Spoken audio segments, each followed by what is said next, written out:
Hi, welcome to Room to Grieve Podcast. We're your hosts, Karen and Bec. Grab yourself a cuppa, find a comfortable spot, and we'll journey through grief together. Hi, I'm Karen. Welcome to Room to Grieve. Hi, I'm Bec.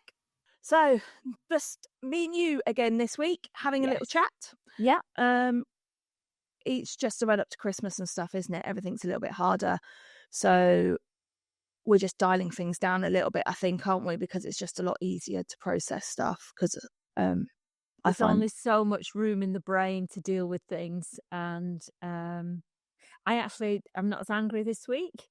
That's good. What's it been replaced with? How did you know? It's been replaced with tears. Lots of them. Lots of emotions coming from nowhere.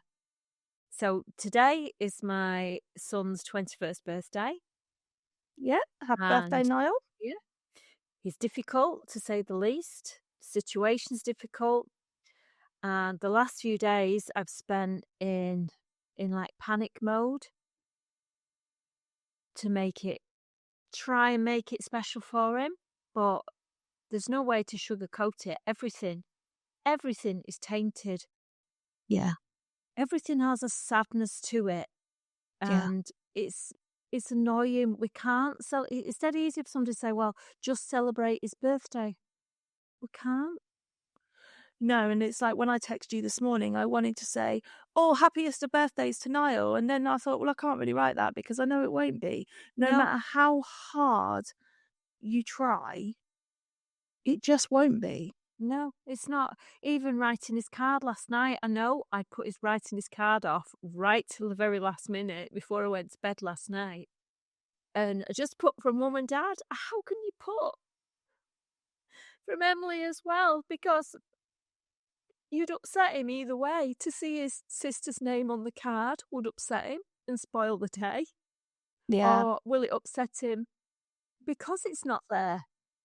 How, and it's not a person you can judge. He's not a person. No, he's not. Shows his emotions. It's like I've said before, it's like a brick wall. So you just don't know as a mum if you're doing it right. Yeah, and I think that's the hardest thing.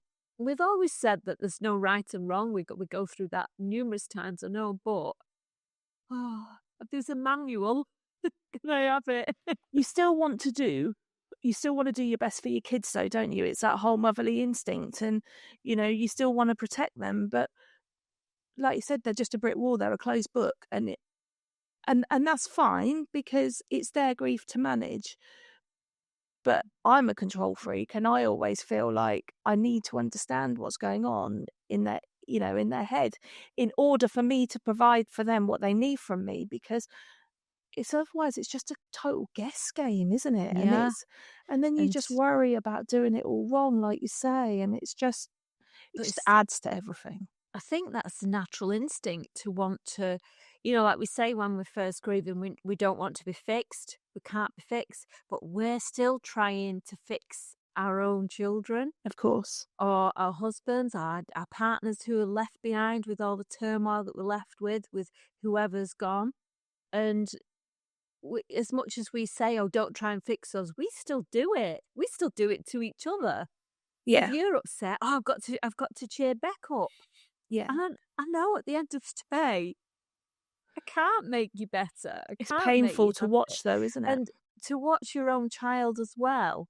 And it's like, what do you want for your 21st? Nothing. Yeah. Should we go out? No. Should we do this? No. And you're like, and he's been like that. It's a little bit of a martyr, I've got to admit as well. He's a drama queen, because I can hear him online with his friends laughing and joking, and then he'll come downstairs to us and he's like this doom and gloom merchant. And do you think that he just feels it's inappropriate to like come downstairs and be laughing and joking, or do you think he just feels like? Because I do worry that. I mean, and our kids aren't kids, and I refer to them as kids, and they're not. But yeah, they'll always be our kids, won't they? Yeah. I do worry that my kids take on too much responsibility of like feeling to protect my feelings. When I want that role reversal to be the other way round. But I think that my kids try too hard to think about not upsetting me. I think you're spot on with your kids. I think, yes, they do. But I don't think that's the issue with Niall. I don't. No. I wish it was. Yeah, it'd be a lot easier, wouldn't it? I think he has a lot of anger, and I think it's against me and Rob. And this is all guessing again, because he doesn't open up, because he doesn't speak about it. He doesn't speak about Emily. He only speaks about things when he really, really has to. So he has been made redundant, and we're quite relieved about that, because we need to get him away from working from home, and this is a new beginning. We're quite happy with the fact he's been made redundant. He's worked there for 4 years. It's really set him on his feet. He's got everything in place it needs to career-wise now, and it was like a massive relief. So he's handed his then they offered him another job, and I thought, oh no, they've said they've given him a different position, and thankfully he turned it down. Yeah, but now they're messaging him, offering him numerous other things. And I'm thinking, oh no, so that's playing on his mind as well. And that's when he speaks to me, when he's pushed into a corner and he has to make a decision. He talks to me then. That's good. Yeah, only about work. That's good. But it is a conversation as opposed to what's for dinner. Yeah. So, yeah, a lot of changes have been going on in his life, and he's looking forward to spending Christmas away from here, and really looking forward to that, doing lots of walking, doing lots of building work and blah, blah, blah. And maybe he'll start talking when we're together for quite a long time over Christmas. Yeah, I hope so. And, we're not having a normal Christmas, so maybe that's a massive, because if we never have, there'll be no normal again, will we? No.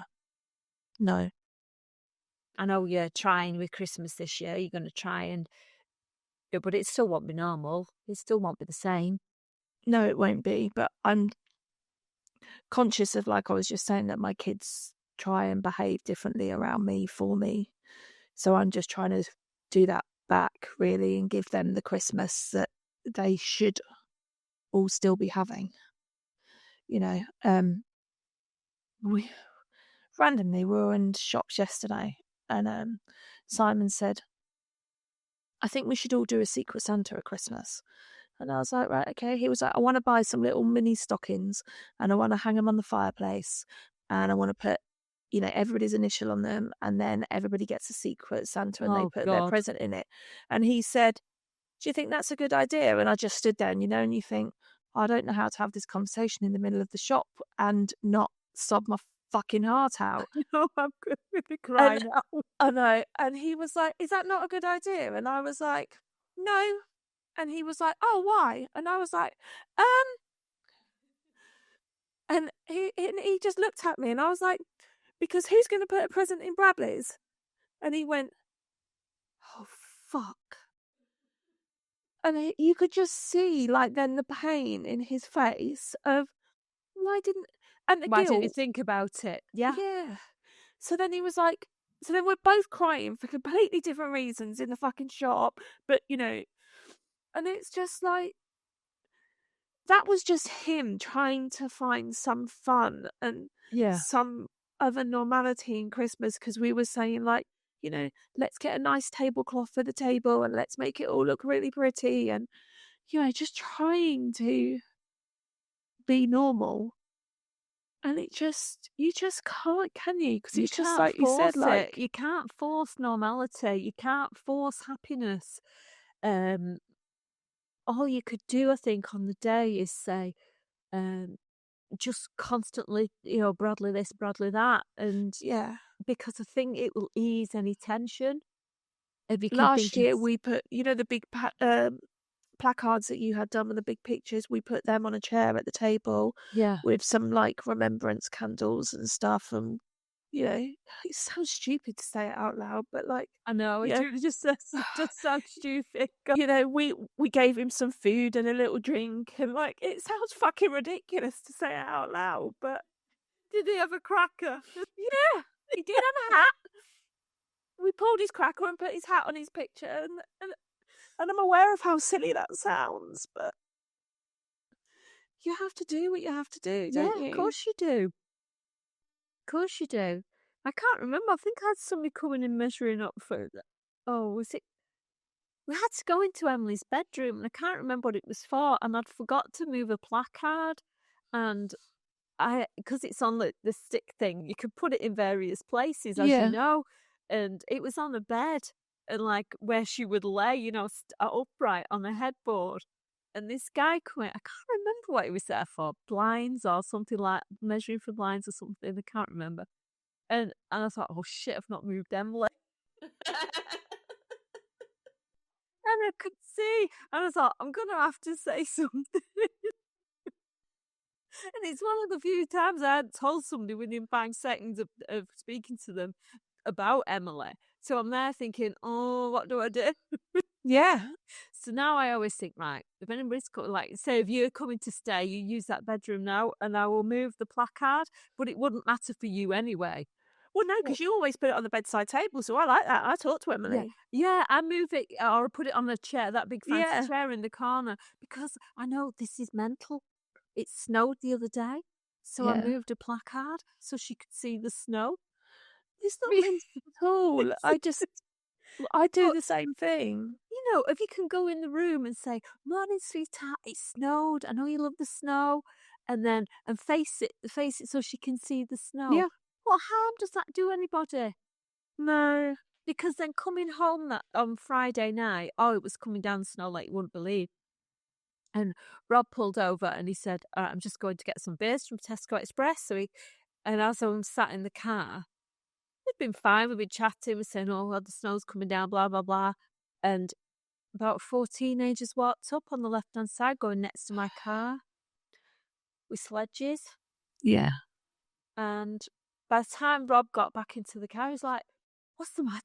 What's the matter? I mean, they were like, there was snot and everything. It were a pretty sight, I won't lie to you. Yeah. But straight away, I go back to when she went sledging with a friend and a friend's mum, and she loved the family. And a friend's little brother, and it was I remember saying that was the best day ever, Mum, and she just loved that day. And because the friend's mum was a bit crazy, and like she just got stuck in with them all. Whereas I'd say, no, I'll watch. Yeah, I'll take pictures. I don't want to get wet. I ain't going on a sledge and soaring down that hill because I know I will come off that sledge. But it's how can you prepare yourself for something like that? 3 or 4 teenagers walking up, dragging sledges along. It just gets you, and it just I'm the same. And it snowed a little bit here, not enough for sledges, thank goodness. But I did keep thinking, like, if it carries on snowing, all the kids on the estate will be out. And every year when it snowed, all the kids would go out into the green. And really randomly, Zachary and Bradley just took on this little role of they would always build the biggest snow slide. So they would build it about 6 foot high. So you climbed up little steps at the back, and then it compacted into a really sharp snow slide where all the kids could. And it would take them days to do it. And they do it every year, and they loved it. And then, all of the kids on the estate would play on it. And I thought, if it carries on snowing, they're not going to do that. Anything normal in your family, like build a bloody snowman? No. It has to be something engineered. Yeah. Yeah. Architect's drawings drawn up for it. 100%. And I just thought, the boys won't go out and do that this year. But then I thought... Then you feel for Zachary. But then the only way I can get over that is by saying, but they're older now, so they wouldn't have done anyway. But I know they would have done. They'd still be doing it when they're 45. Do you know what I mean? That's just like my kids. But that's how I have. That's how I have to just keep telling myself that he'd be older now. Yeah, it was like Halloween and thinking, oh God, she's 18. She won't be going out to Halloween. She won't be going out trick or treating at 18. Yes, she would. Yeah, it was her night. Yeah, She's a weirdo. We should be there. Yeah, I just think, it's just so hard to know what to do, right or wrong, for yourself, for the kids, for everybody. And then when you put the whole bloody family in together, it's just so hard to make it all add up for everybody, isn't it? Yeah, I think with what you're doing at Christmas, I'm not saying it's not right, because it is. It's right for you and it's what you've decided. But I think it will be very, very difficult. Oh, yeah. And I think it will be a relief when it's all over. 100%. Yeah. 100%. But And you can come to Spain and we'll spoil you. But it's not. We'll wait on you and feed you and pour alcohol into you. Yeah, No. I'll need that. Yeah. But that's the whole thing. It's not just about me. No. And, you know, It never has been, has it? You're a mum. It's never just about you. You're the last on the list because you're a mum. And I just think for the last 2-3 years, life has all been about Bradley. It's been about Bradley being ill. It's been about making Bradley's last Christmas wonderful. It's been about Bradley's not here. And I just feel really conscious that the other kids can't live in his shadow all the time. I know. But I want them to. But they won't. No. As each one of them grows, and I think you're just doing it. You're doing it right for your family. Yeah, I'm just trying to, that word that you love. I'm just trying to find that balance. Yeah. Between it being about them as much as being about Bradley. And selfishly, you have to remove yourself from that, don't you? Yes, you do. Yeah. And if you have to go in another room and have a bloody good cry, yeah, that's what you'll have to do. And even if you cry in front of them, they'll probably get a little bit relief from that. And you can say, right, that's it now. I've had my tears. Yeah. Probably won't be happy.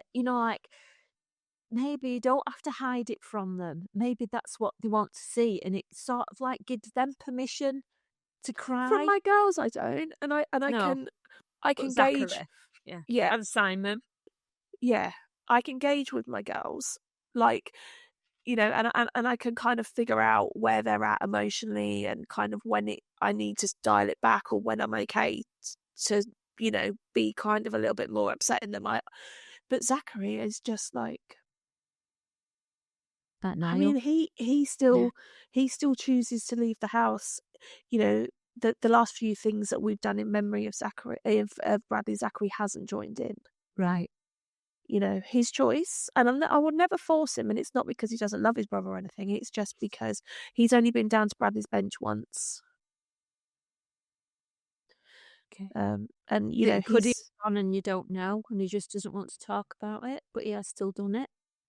Maybe when he came down with us that time, I didn't get the impression he'd been before. Right. Okay. His reaction was, "Oh, it's nice," like he was seeing it for the first time.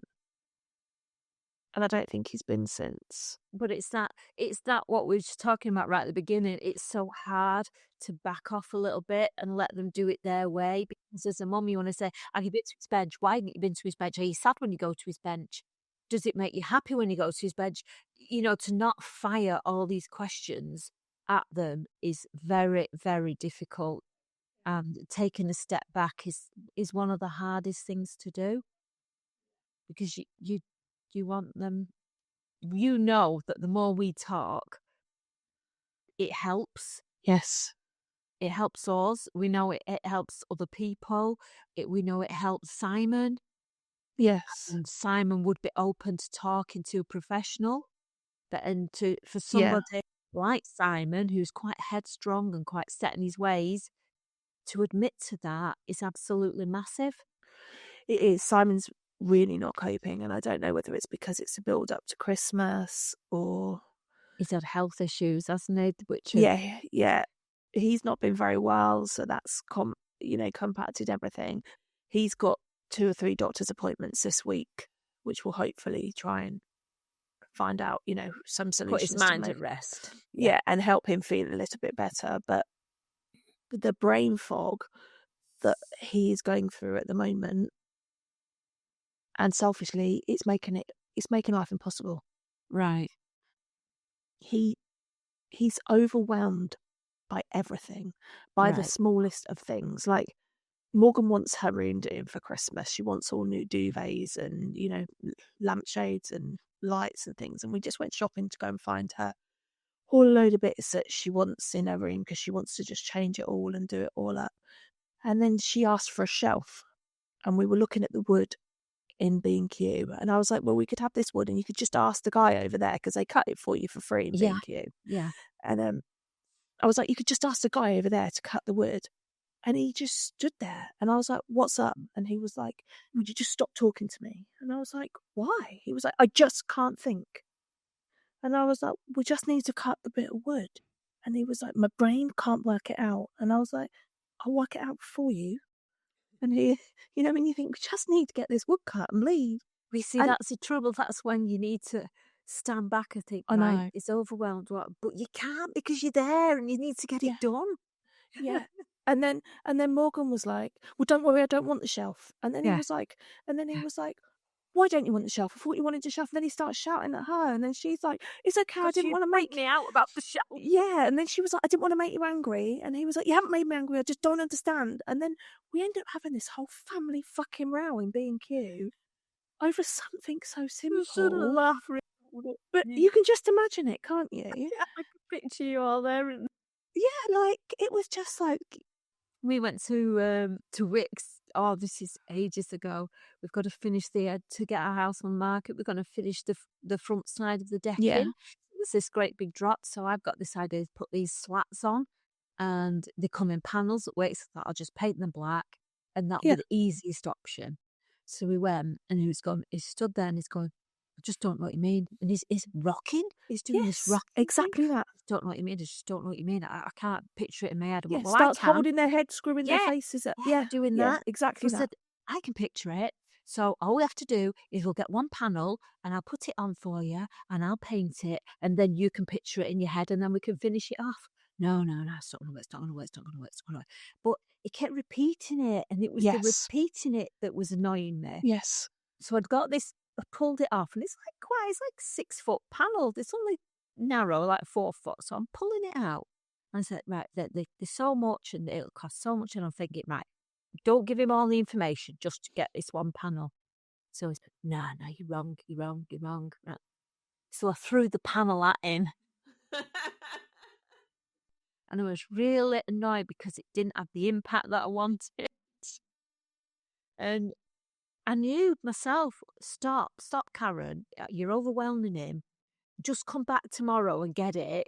But I couldn't because it won't fit in my stupid little car.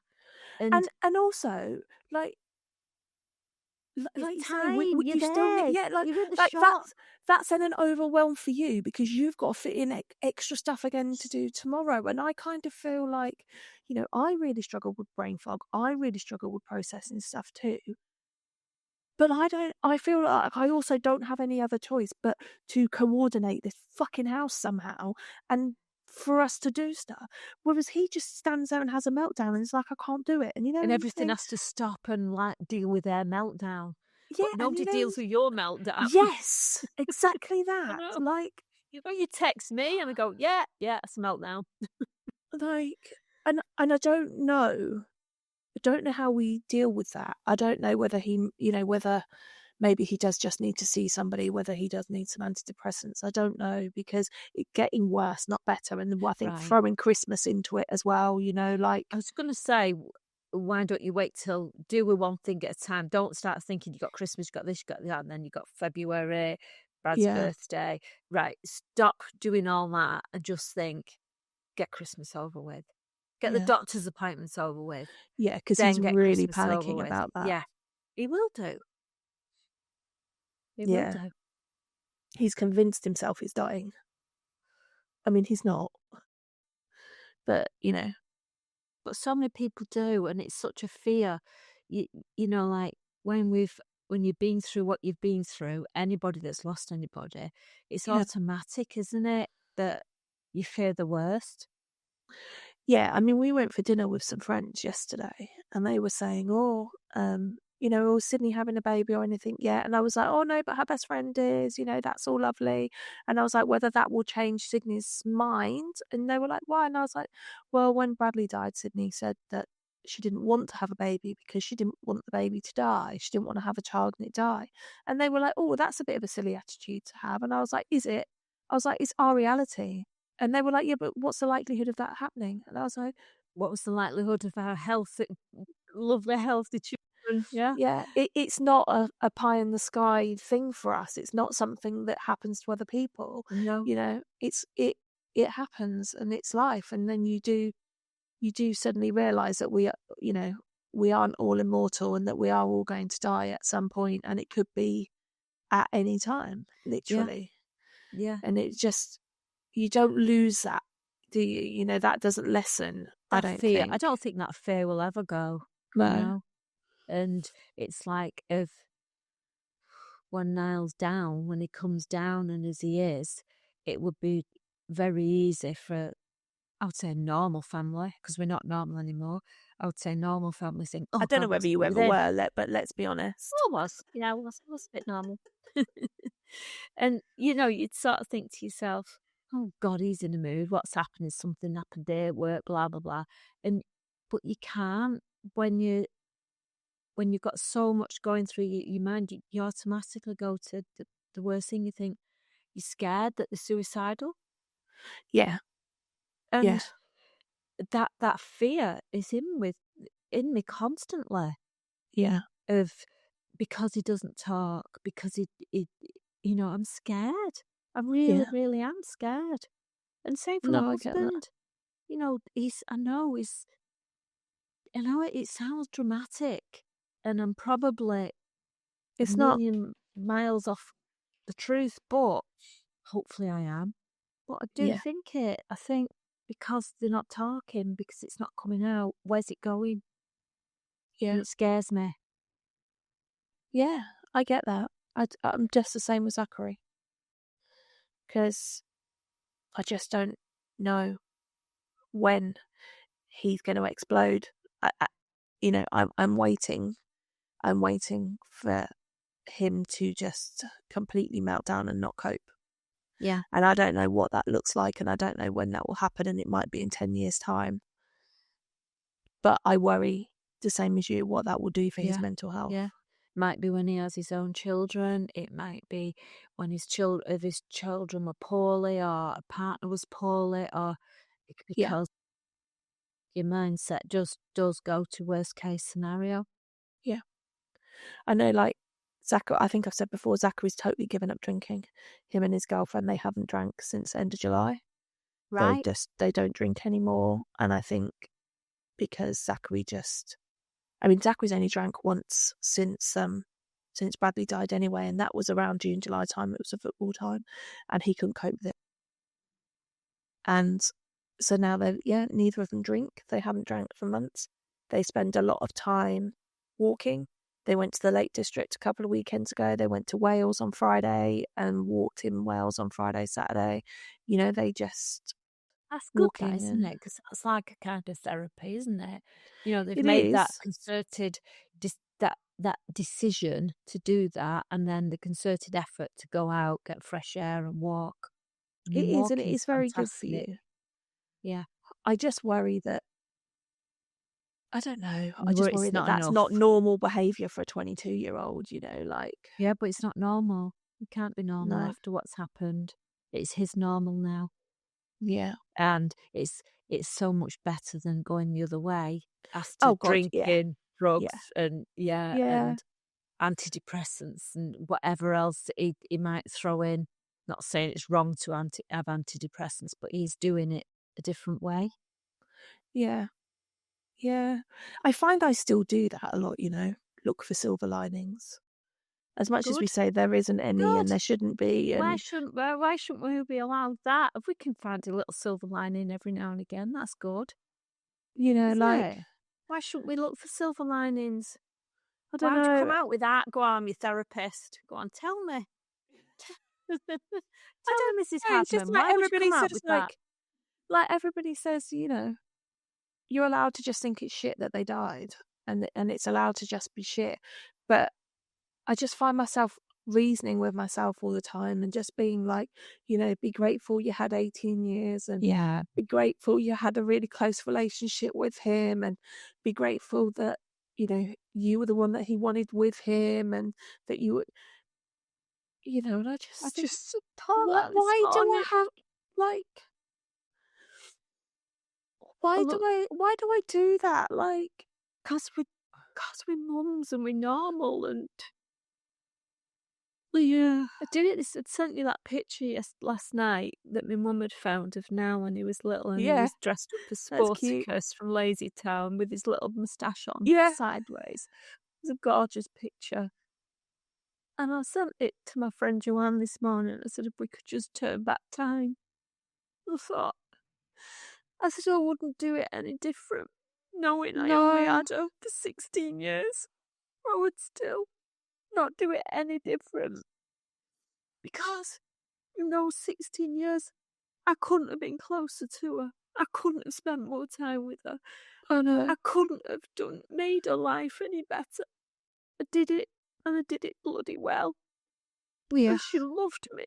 We loved each other so much. She loved her dad so much. Yeah. They were besties friends, and and she called from very, very early on. She called me her angel, and she called me her angel mum. And I spoke about that in a eulogy in church. And she used to leave me notes with my angel mum.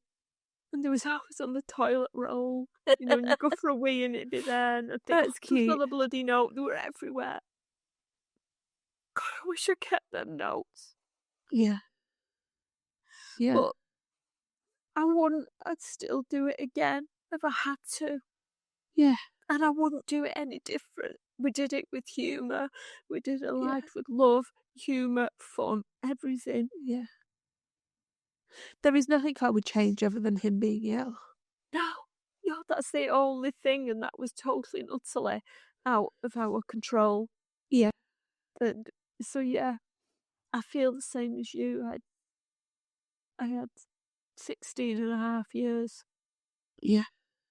And even through her illness, even that, I won't say the end because the end was horrific, but we still enjoyed each other.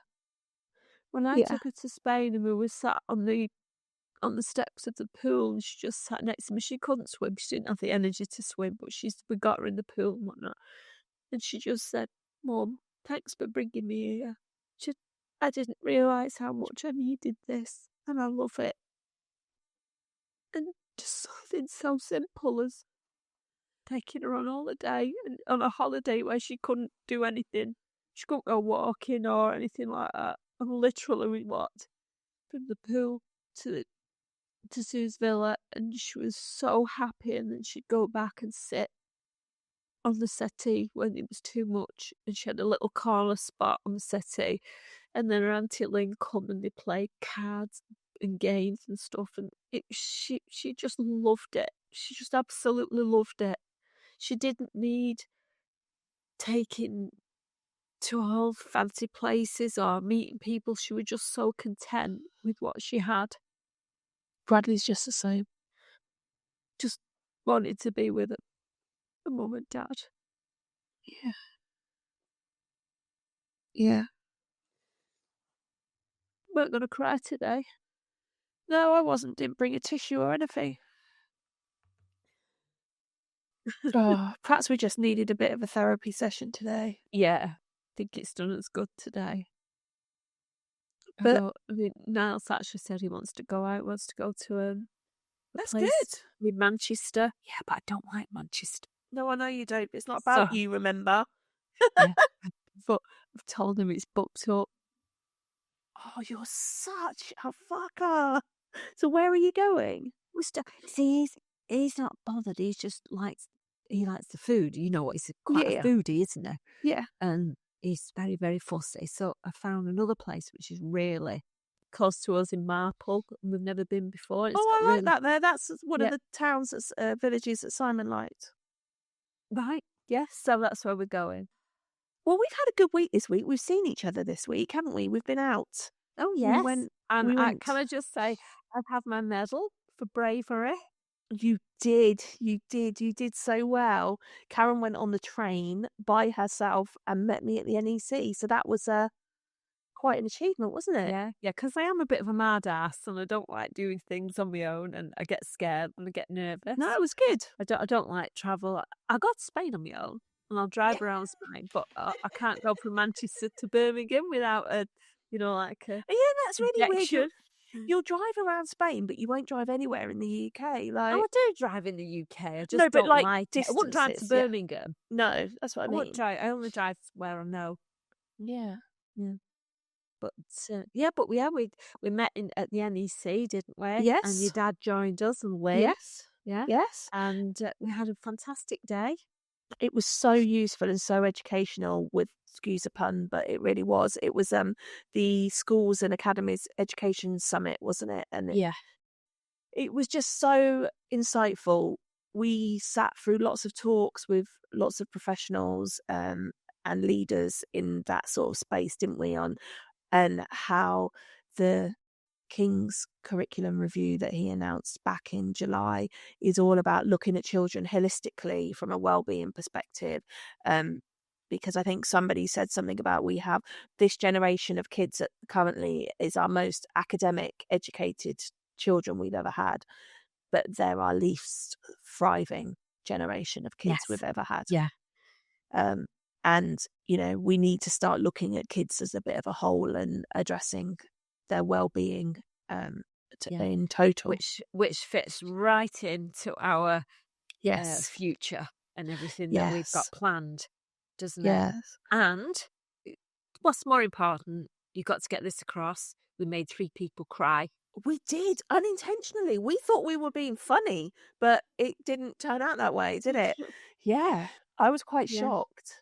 Yeah. Yeah. So we did a little bit of speaking with people and a one-to-one with various people about what we plan for the future, and it was very, very well received with everybody we spoke to. And it was really quite apparent that it's not something that exists currently, because everybody recoiled when we said that we wanted to speak about bereavement and grief and death. Everybody was like, oh, that's a new one, not heard that one before, kind of thing, which just shows how needed it really is and how missing it is currently. So we're going to do a full podcast about it in the new year. Yes. And it's going to be good. Yeah, and we've got a guest on next week that's all about sort of bereavement in children and education as well. So hopefully she'll be able to share a little bit more, and we'll talk about that all in a little bit more depth. But that's really exciting. She's got a very sad story also next week that she's going to share with us. So yeah, I think the weeks are just going to get harder here on in. I don't know. Do you not think? No, not for me. I think today, get Niall's birthday out of the way. Do you think? I feel a relief. Was it something that you anticipated being hard? No. Or was it? No. Because it's something that I've been quite conscious of, and I've not mentioned it to you because I didn't want to trigger it in you, but I've kind of been watching you thinking, well, you haven't really said that it was a trigger for you, and I thought, okay, so just perhaps it isn't. And then I was brave enough to ask you last night because I thought, well, it's here now, so at least I'm not going to make you drag on about it for anything. And last night I was just like, and how do you feel? And you were like, pretty shit. And I was like, I did wonder. Yeah. I did wonder. I didn't. It was absolutely like New Year's Eve when we didn't even think about New Year's Eve. Yeah. It's only lasted a few days, but I could feel it building up. Anxiety, total brain fog, and just crying over everything. Yeah. Maybe that's a little bit what the anger was, and I didn't know. And yeah, maybe, because you said as well that, there's been a few things that kind of hadn't gone the way you'd hoped at work last week and stuff, and you'd made some silly mistakes that you shouldn't have been making. But if your brain's not there and your mind's not in it, because But we say this all the time. How many times do we have this conversation and say our bodies know before our minds catch up? Yeah. And we Yeah, we always do. say, like, And we're or always surprised when it happens. yeah, and then it's like, oh, I haven't felt too good, or got aches and pain. Like me, it's always my shoulder, and it's always like, oh, my shoulder's been really hurting me all week, and then I struggle really massively, sort of emotionally, about a week later, and it's like, oh yeah, that kind of knew that was coming first, and Yeah. I don't know when we're ever going to learn to recognise these cues, and get ahead of the game, but we just never No. do. We need to practice what we preach, don't we? I know, but it really is. The body keeps the score. It really does. It Yeah. fascinates me. Absolutely fascinates me. I just don't really understand how it all works, but yeah, fascinating. And it definitely is true. Yeah. Yeah. So hopefully then you'll have a bit of an easier ride. So. Yeah. I'm on a countdown now to going away. And You've only got 2-3 weeks? Yeah, 3 weeks yesterday. Yeah. My friend had a sad experience the other day. She got a call from the police and she had to go to the hospital. Her friend had an accident and she knew there was something wrong when she got there and she had to identify his body. Shit. It's tough. Even very, very tough. And his wife was away and she knew before his wife. The police didn't want to tell his wife. So tough for everybody. So she was on her way back home. And then the paramedic that worked at the scene where the guy died, she actually rang, and it was her friend. And she knew that, she said, I was with him in the final moments. He wasn't alone. Oh, that's so nice. And I said, that's it got must to give bring a little bit of comfort in the situation. And when she came, she was actually posting Niall's card when she saw all these ambulances going by and police and everything and all this thing. And then her son had seen it when he was coming out of school, not knowing what it was, and she was posting Niall's card at the time. And she said she just thought Emily will be waiting for him and will look after him. Yeah. It's gone to be with Emily. Yeah. And it's just sad. It is sad. And life's like that, isn't it? But it goes back to what we were saying at the beginning as well, that that fragility of life, and that we know that's a reality, and that could happen at any minute. And yeah. And it really does. It really does happen. And just some people are just fortunate enough that they're not aware really of that yet. It's still something that happens to someone else for them. And do you know what? That's fucking brilliant, because life was a lot easier when we all lived that blinded life and everything was great. Yeah. But we are doom and gloom this week, aren't we? We are. God. Everyone's going to switch off. Everyone's going to be like, it's bloody Christmas, for God's sake. I think we're going to take a couple of weeks break, though, over Christmas, aren't we? Yeah, it's just time more than anything. Yeah. We'll probably end up having to talk to each other, so we may as well record it anyway. But it's like, but we'll still be there, and we'll be there. We'll be back in full force. We've got a lot of guests booked for January, haven't we? Yeah, I think we're booked up till mid-February, end of February now. We've got some really good guests, some diverse guests, different. Yeah, and when we put the call out a couple of weeks ago asking people what they wanted to hear, we got some really good responses, didn't we? And so we have booked guests that meet the topics, the main topics that kind of came through on those responses. So hopefully it is stuff that everybody wants to listen to, because, that's what we have done, is we have spoken to people in those areas. So really looking forward to that, really looking forward to sort of learning more and understanding more myself. You know what I'm like, I love to learn. So that's exciting. Yeah, but you need to, maybe not fire questions at people. Yeah, my mind just gets so excited. Might just have to just sit there and just turn my mic off and just let you do it. And like, I just smile and nod. No, I like. It was good at the end. You see, when the only thing you was missing was a clipboard. Right now, tell me this, and tell me that. What do you think about this? Like, good God, this guy will be sorry he spoke to us. Do you know, I wrote so many notes, and then when I came home and I typed them all up, you emailed me all that night.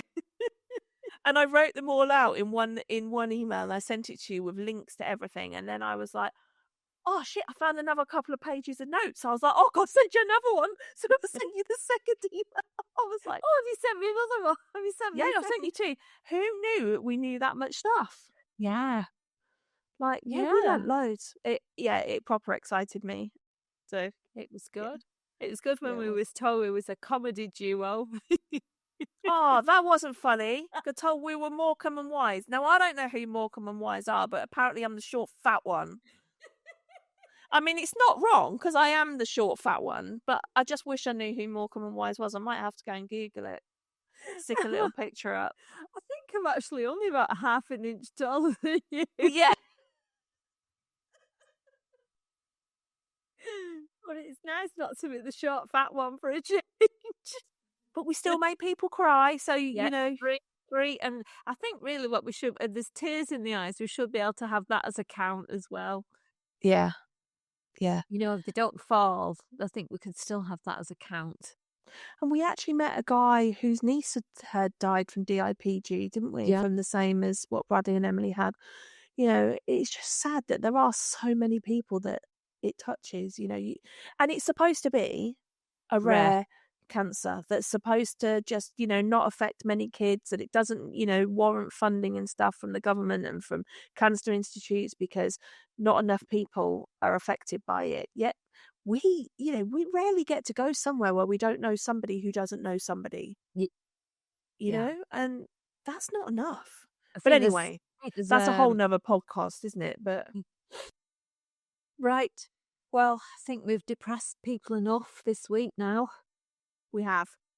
Yeah. We have. So let's go. You go and enjoy Niall's birthday. Have a fantastic Indian. God, we always talk about food, don't we? So go and have a fantastic Indian and enjoy that. We've got a nice roast dinner. Jumper. I just found a hole in my jumper. You tramp. Right, go and get changed. Makes a change for that to be you and not me. I'm normally the trampy one. God. Yeah, we've got a nice roast dinner, and apparently Man United are playing today with their new manager, so we have to have dinner all prepared around that to be excited for the new game. Woohoo! So that's my afternoon. I'm glad you don't live in a football household. Oh, yeah, that's my afternoon. So, yeah, I shall speak to you in the week. And I'll go and read your other email. Yes, please. And everybody else needs to grab themselves a cuppa, find a comfortable spot, and we'll all just journey through grief together. And thank you so much for listening, even though this week was a bit sad. But thank you. Thank you. We'll be back next week. Bye. Bye.